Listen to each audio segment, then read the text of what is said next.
Ali Alizadeh joins me, an Iranian political analyst and digital media creator. Ali, thank you for joining me today. I think you left Iran in the early 2000s, is that right? That's right, I left in 2001. And was that for political reasons? Or No, I was a student. I came here to do my MA and then my PhD from 2009 when the uprising happened around the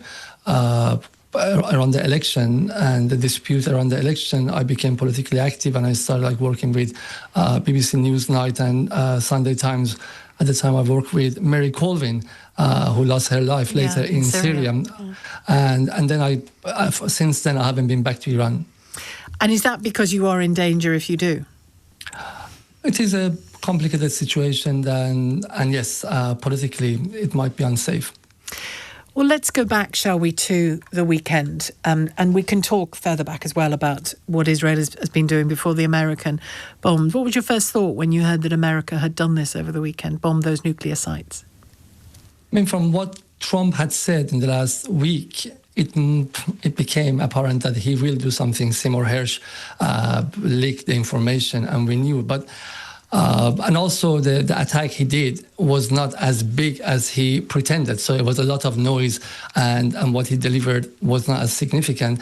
Yet he's opened a very, very dangerous Pandora box. From now, everything is possible.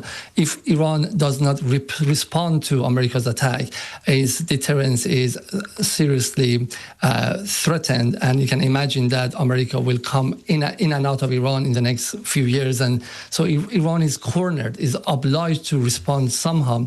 And if Iran does respond, then you're going to have this endless escalation. What America did was completely unnecessary. Why Trump, who got elected in 2016 and 2024 on the ticket that he is against endless U.S. wars in Middle East and other places, will allow himself to be dragged into another war because Netanyahu wants to deflect and distract the public from the ongoing genocide, which is 625 days. Just remember, only 10 days ago, before Israel unprovokedly attacked Iran, finally European countries, even Germany, started to criticize Israel. So the moment that after 620 days, 615 days, Americans and Europeans finally opened their eyes to what's happening in Gaza, Israel attacked Iran, and look at that. No one is talking about Gaza anymore. Can I Even say, you're not talking about that anymore. I am talking about Gaza, actually. I might not be this moment with you, but I very much am still talking about Gaza. So forgive me, you're wrong on that. No, I hope so. Well, you are wrong, so I'll reassure you with that. We are not forgetting Gaza. You say genocide, and it behoves me to say no international court has found Israel guilty of genocide yet. I know there are investigations undergoing and there are accusations that you're alluding to, but it behoves me to say that. Can I ask you then about, you believe then that this move by America in tandem with Israel is strictly a deflection from Gaza? Is that what you believe it is? Netanyahu is using it as a deflection, but also Netanyahu, since 1995, had this dream and had this appetite to attack Iran, the same way that he always went to Congress and he lobbied for attacking Iraq and Libya and later for Syria and other places. So it is deflection, but also he finally got his job, something that no other American president allowed him to do so. Bill Clinton did not get along with Israel. George Bush, that many people, 1.5 million people demonstrated, and I did alongside them in 2003, and he was supposed to be warmonger. He didn't go along with Israel.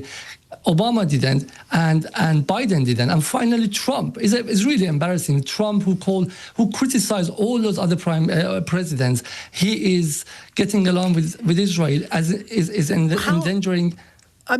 Clearly the Iranian regime to many Iranians, is a danger and has, to use your word, appetites against its own people that aren't that are appalling, in fact, in some respects. Just to repeat that language you've used, appetite, how would you characterise Iran's appetite towards Israel? What does it want? Very good question. Iranians, for their ideology, have painted the walls of the cities down with Israel. But you tell me, when was the last time that Iran attacked Israel in an unprovoked way. Well, they use other people to do it, don't they? Typically, Hezbollah, Hamas. No, if those organizations are willing to defend themselves and act as resistance groups or liberation groups, Iran might have given them weapons, the same way that Israel has given Kurdish separatists and Baluchi separatists in Iran weapons. But having proxy war is one thing. Just so I'm clear, do you characterize, for example, October the 7th as legitimate resistance, just so people are clear where you're coming at? No, I'm talking about Palestinians in the last 620 days. Yeah, and I'm just testing the statement you made about Iran not ever attacking Israel. Well, it might not be in a very direct and overt way, but my goodness, they have in covert ways, in many ways, haven't they? So, in the covert way, I mean, America and Britain have done many things to topple the Iranian state since Mohammad Mossadegh, who was not anti-women and was a democratic government, and Britain has not even apologized for toppling a legitimate government in Iran in 1953, which allowed all this Islamicization in the region to come to existence. Because if the nationalist government of Mossadegh was in place, you would never have had Islamism in the first place. But let me just go back. What are we talking about? Israel has attacked Iran, not the other way around, last Friday. And now you are like telling me about October 7th, etc. After October 7th, Iran had the chance. But don't forget, I'm not giving a one-sided view here. I'm just reminding you that, I'm inviting your view, and I'm delighted that you're on sharing it with us. I really am. Thanks a lot for inviting me. Well, it's my pleasure. I hope we can talk more. But equally, to say Iran has done nothing to Israel simply isn't true. There have been missiles from Iran into Israel before, both by proxies and then directly last year. You know that. Yeah, because Israel killed numerous Iranian personnel and commanders in Syria from 2021 to 2022 onward. And actually, if anything, right now, the supporters of Iranian regime are criticizing it for having exercised what's called a strategic patience. Remember, when the United States killed and assassinated General Qasem Soleimani, which was in Iran, he was like a national hero, and he was like the commander of Iranian forces. You may call him like terrorist, but inside Iran, he was the man who had stopped ISIS. So when the United States killed him, Iran's response was too moderate, too prudent, and didn't kill even a single American soldier. So America killed Iran's most top-ranking general in the last 100 years, and Iran didn't respond. Then Israel killed Zahedi. Iran's response was very limited. So if anything, Iranians are criticized, the regime is criticized for not having done anything preemptively or offensively against Israel after 7th of October, and left Hamas and Hezbollah alone to do their own fights and being destroyed.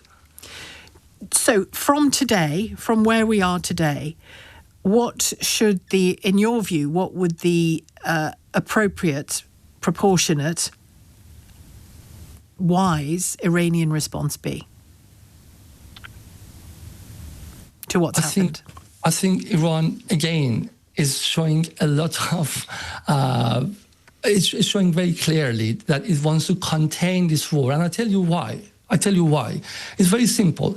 Iranian regime, you will hear a lot of things about it, about toppling regime, assassinating Khamenei, that the commanders are going to escape. These are all black propaganda. Look at that. Assad regime, which was much smaller clique of 20 families, managed to keep Syria for 8 years of civil war, and then it got toppled 7 years after the war was finished. So Iranian regime, whether you like it or you don't like them, have come out of revolution. They're ideological, and they're at least 4 or 5 million supporters who are willing to go to the end. So you're not going to be able to destroy Islamic Republic. What's going to happen is the West is going to destroy Iranian infrastructure. It will destroy any form of living. You're going to have 5-6 million Iranian middle class migrating out of the country. You're going to have a mass exodus of Iranian doctors cleaning toilets in Rome, in Paris, in London, in Istanbul and other places. You're going to make another broken country like you did in Libya, in Syria. No, but Britain did. Britain had 100%. British foreign policy has a role in Libya. Do you remember Benghazi? And do you remember that Gaddafi's soldiers were supposed to take Viagra and rape people, and 5 years later, Parliament did the kind of the dossier and said that was false, and that was a false premise. Do you remember weapon of mass destruction?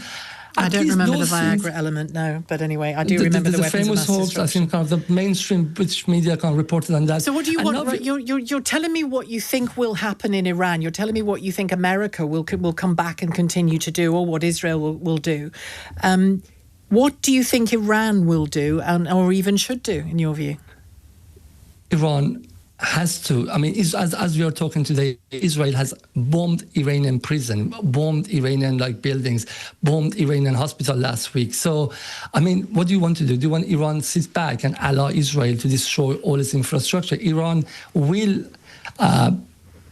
has the right of self-defense, and Iran will defend itself. However, if America gets dragged into the war, it's not good for America, it's not good for West or anyone. And I think that's the role of European countries and UK especially, to bring some sense on the table. Do you think Britain has any pull here when it comes to America or 100%. 100%. Iran and the United States were negotiating on nuclear issue. We're negotiating when Israel attacked Iran. However, Iran and UK, Germany and France are already in a deal called JCPOA, and Britain is a signatory to that treaty. And Trump removed America from it last time around. Yeah. Trump is removed, but Britain is inside JCPOA. Okay. And they know that Iran have the right for enrichment. So David Lammy coming and saying that Iran has no right for enrichment is embarrassing. It's like basically saying that Britain is not abiding to the treaties that they have signed themselves, and Iran has done every part of its responsibilities. Britain has done none. They didn't remove sanctions from 2015. Iran stayed in the treaty on the false promise of EU3, Germany, France, and Britain, that they will help with something called INSTEX and allow some of the money to go to Iran and some of the sanctions be removed. None of them were delivered. And now they're talking about negotiation on Iranian missiles. They're talking about a full disarmament. So I'm telling you something, yeah? I think at this stage, having another broken country in the Middle East will not be in line with British businesses' benefit in the region. Because, you know what, inside Iran right now, there's negotiation that Iran has to attack American bases and British bases in the region. So I tell you, I mean, British people and British businesses will not benefit out of this war. Okay, thank you very much, Ali. Good to talk to you.